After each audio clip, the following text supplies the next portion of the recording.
Hola a todos, aujourd'hui on se retrouve pour une toute nouvelle vidéo. On a fait un plan BTC qui s'est très bien passé, on va le regarder ici. Donc on a présenté ça hier, qui était le mercredi 1er janvier. Aujourd'hui on est le jeudi pardon, 2 janvier. Donc on essaie d'être de plus en plus régulier sur les différents plans qu'on propose. Il y a des plans swing, il y a des plans intra-swing. Celui-ci par exemple en 1 heure c'était plutôt de l'intra-swing. Avec une position on a élaboré le plan. Je vous invite à regarder les dernières vidéos.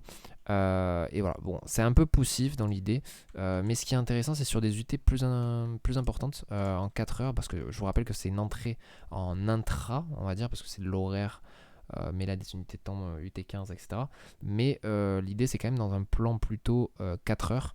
À minima et potentiellement daily. Alors 4 heures parce que ici on a atteint notre TP qui était l'objectif théorique de ce canal descendant avec les 0,618 en soutien et une double prise de liquidité, donc une première ici sur les 0,618, une deuxième ici avec une belle mèche qui a été avalée, et donc le premier break H1 a été payé. BE assez rapidement, on a un flux qui commence à se mettre en place, mais pourquoi il est aussi peu important ce flux là, parce qu'on a quand même pas mal de convergence à la baisse, dans le sens où on a une MM50 et une MM20 qui sont ici. Alors le non-croisement haussier de cette MM20 qui pourrait remonter et une MM50 qui serait en soutien serait incroyable. Ça commencerait à lancer en fait au final une sorte de W en daily.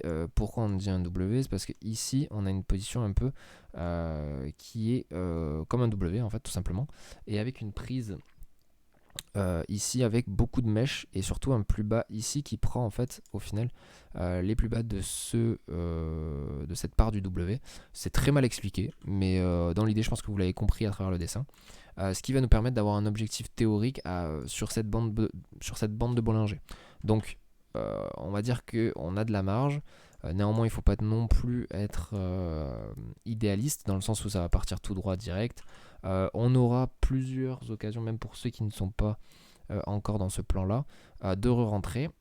Personnellement, je pense que pour des raisons d'investissement, il faudrait prendre 50% des bénéfices sur le plan intra-swing et conserver 50% sur des objectifs un peu plus importants, voire 30%, mais 50% serait le mieux, pour venir chercher cette bande de Bollinger. Cette bande de Bollinger qui va descendre au fur et à mesure, et sans doute qu'on se positionnera, je pense, au niveau ici du TP, puisque ce sera les derniers plus hauts ici là, de toutes ces mèches là, et je pense que ce sera à peu près ce niveau là. Dans l'idée, ce ne sera pas la fin de la phase de bull run du Bitcoin sur janvier. On aura potentiellement du coup cette bande de Bollinger qui va baisser. On va venir la taper et potentiellement revenir sur cette MM50 qui sera toujours haussière pour relancer. Okay, donc ça c'est un peu parce qu'en fait ça va pas monter à la verticale tout droit, enfin à part s'il y a un flux énorme, ça va pas être comme ça, et je suis pas devin, mais en tout cas si ce scénario se produit, j'agirai en conséquence en fonction. Donc là prendre 50% des profits parce que pour se rémunérer, et surtout on a fait du bon boulot, mais on ne peut pas prendre la totalité parce que en réalité on a quand même de belles bougies haussières, on a une structure graphique qui est intéressante ici, et donc on a un objectif théorique, en tout cas sur la bande de Bollinger supérieure, qui va sans doute baisser. Donc ne pas être naïf et pas mettre non plus un TP fixe et fermer les yeux. Donc ce sera sans doute sur ce niveau là. Ici on va avoir sans doute une clôture, en tout cas ça serait bien une clôture daily entre la MM20 et la MM50. Ça serait mieux d'avoir une clôture daily au-dessus de la MM20, mais j'y crois moyen.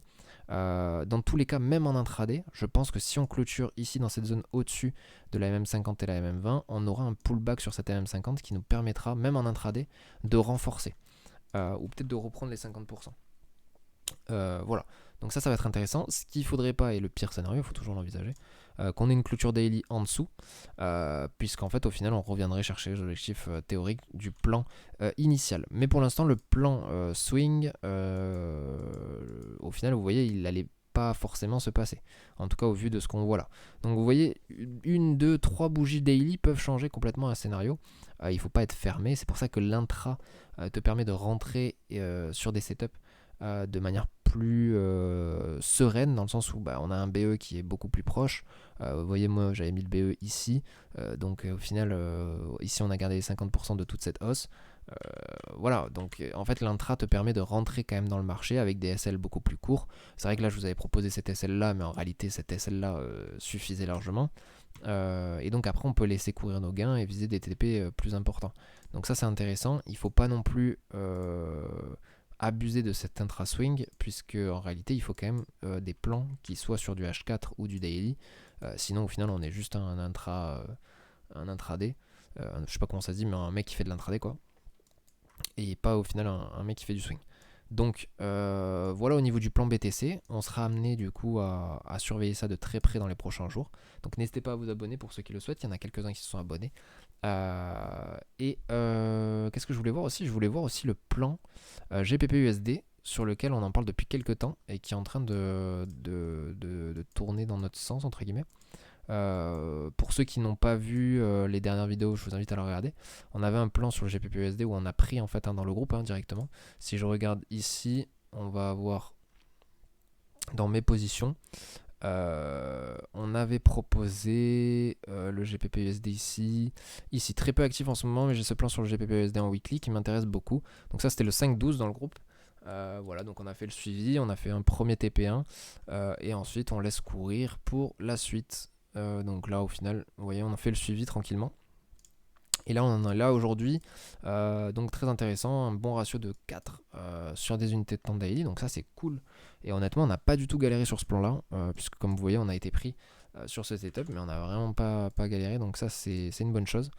Et on va suivre ça de très près, sans doute faire des plans aussi sur d'autres projets crypto, on s'en surveille de très près, tout ce qui est XRP, etc., qui sortirait potentiellement de triangles ascendants qui pourraient nous permettre d'avoir des objectifs intéressants sur du moyen terme. Voilà, je vous souhaite une bonne soirée, une bonne journée. Je vous invite à commenter pour ceux qui ne le font pas habituellement, pour m'envoyer de la force et puis me dire si ça vous intéresse d'avoir des vidéos de manière quotidienne. Personnellement, moi, ça me sert dans ma discipline et surtout dans le fait de partager mes plans.